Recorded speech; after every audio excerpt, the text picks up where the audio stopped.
రాజకీయాల్లో గెలుపోటములు సహజం. విజయాన్ని చూసి పొంగిపోవద్దు, ఓటమిని చూసి కుంగిపోవద్దు. ఈ తత్వం ఏపీ రాజకీయాల్లో ఆ మాజీ అధికార పార్టీకి ఆలస్యంగా బోధపడినట్టుంది. చానాళ్లుగా పట్టి పట్టినట్లుగా వ్యవహరించిన ఫ్యాన్ పార్టీ హైకమాండ్ ఇప్పుడు హై స్పీడ్తో దిద్దుబాట్లకి సిద్ధమవుతోందట.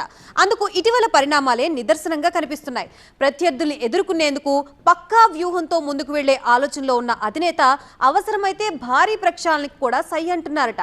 ఇంతకీ వైసీపీలో ఏం జరుగుతోంది, ఏం జరగబోతోంది? ఏం చేద్దాం, ఎలా ఎదుర్కొందాం? వైసీపీలో అంతర్మథనం మొదలైందా? పిఏసీతో పని జరుగుతుందా? దువ్వాడ సస్పెన్షన్తోనే ప్రక్షాళన మొదలైందా?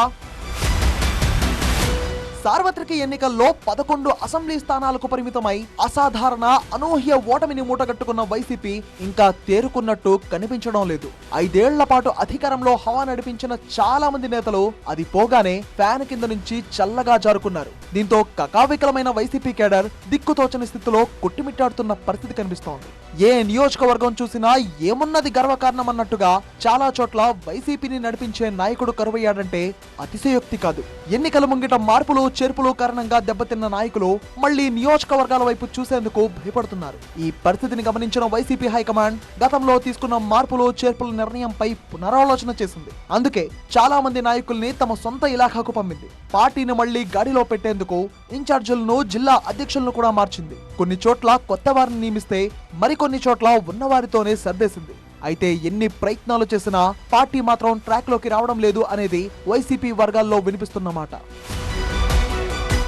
కూటమి ప్రభుత్వం అధికారంలోకి రాగానే ఇప్పటికే చాలా మంది వైసీపీ నాయకులు పొలిటికల్ గా సైలెంట్ అయ్యారు. అప్పట్లో ఫైర్ బ్రాండ్లా ప్రత్యర్థులపై విరుచుకుపడిన నేతలు ఇప్పుడు కనుచూపు దూరంలో పార్టీకి అందుబాటులో ఉండడం లేదు. అంతేకాదు, వరుస కేసుల్లో వైసీపీ ముఖ్య నేతలు చిక్కుకోవడం ఆ పార్టీ కేడర్ ను కలవరపెడుతోంది.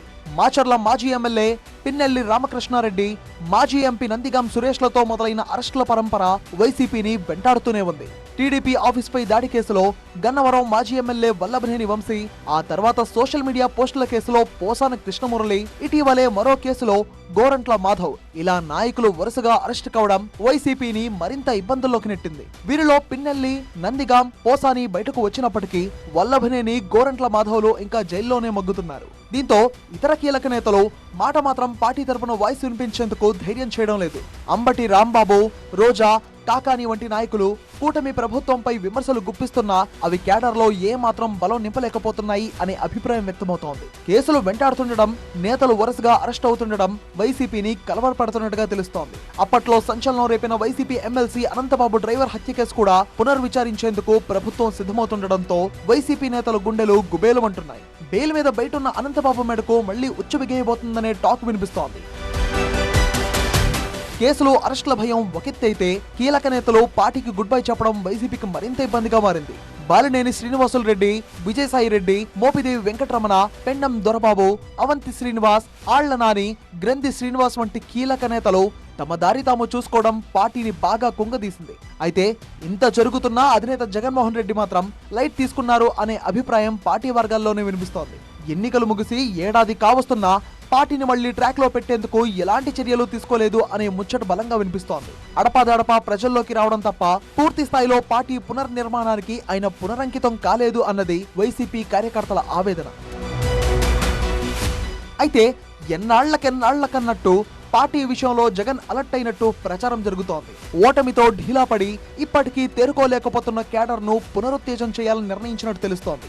ఓవైపు కేసులు, అరెస్టులు, మరోవైపు కార్యకర్తలపై దాడులు, ఇంకోవైపు వలసపోతున్న నేతలు. ఈ పరిస్థితుల్లో ఏం చేద్దాం, ఎలా చేద్దాం అంటూ పార్టీ ముఖ్య నేతలతో సంప్రదింపులు జరుపుతున్నారట. పార్టీని మళ్లీ గెలుపు బాటలో నడిపించాలంటే, ప్రస్తుత గడ్డు పరిస్థితులను, రాబోయే ఇబ్బందులను ఎదుర్కోవాలంటే ఎలాంటి చర్యలు చేపట్టాలి అనే దానిపై హైకమాండ్ లో అంతర్మథనం మొదలైనట్టు తెలుస్తోంది. ఆ దిశగా అధినేత జగన్ నిర్ణయాలు కూడా ఉంటున్నాయని తాజా పరిణామాలు స్పష్టం చేస్తున్నాయి.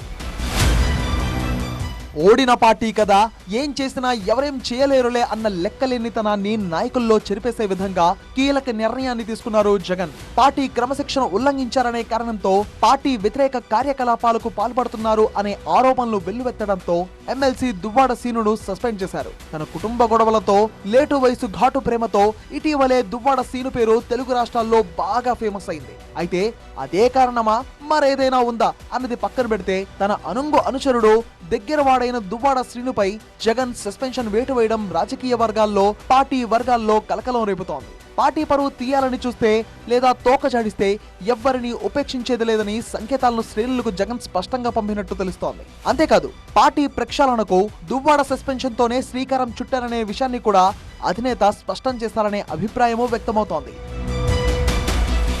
పార్టీ పరంగా ఇటీవలే కీలక నిర్ణయం తీసుకున్న జగన్ శ్రేణుల్లో ఉత్సాహం నింపేలా కొత్తగా పొలిటికల్ అఫైర్స్ కమిటీని నియమించారు. 33 మంది సీనియర్ నేతలతో ఈ కమిటీని ఏర్పాటు చేసిన అధినేత జగన్ అది ప్రభుత్వాన్ని ఢీకొట్టేలా పనిచేసేందుకు కొత్త వ్యూహాలు రచిస్తున్నట్టు తెలుస్తోంది.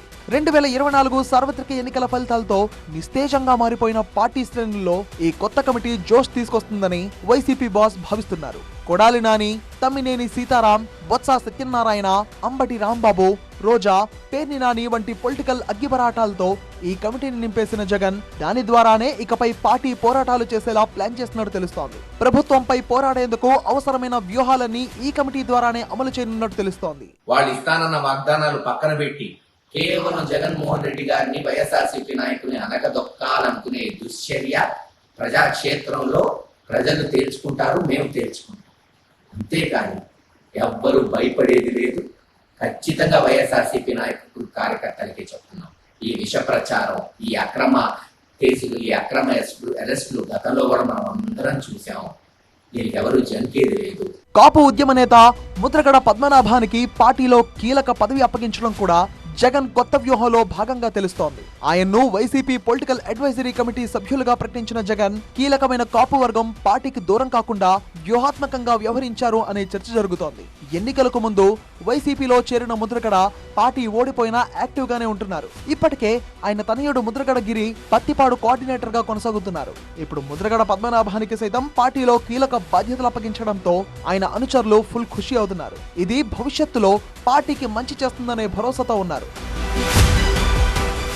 మొత్తానికి వైసీపీ అధినేతలో కదలిక వచ్చినట్టు జరుగుతున్న ప్రచారం శ్రేణులకు కాస్త ఊరటనిస్తోంది. 151 స్థానాల నుంచి 11 స్థానాలకు పడిపోయి ఊహించని షాకులో కూరుకుపోయిన వైసీపీ కేడర్ను ఇప్పుడు మళ్లీ యాక్టివ్ చేసే పనిలో నిమగ్నమైన జగన్ లేటెస్ట్ గా తీసుకున్న నిర్ణయాలతో తన పంధా ఏమిటో రాజకీయ వర్గాలకు చూచాయిగా చెప్పేశారా అనే చర్చ జరుగుతోంది. మరి ఆయన ఆశయాన్ని, లక్ష్యాన్ని చేరుకోవడంలో పీఏసీ సక్సెస్ అవుతుందా అన్నదే ఇప్పుడు చర్చనీయాంశంగా మారింది.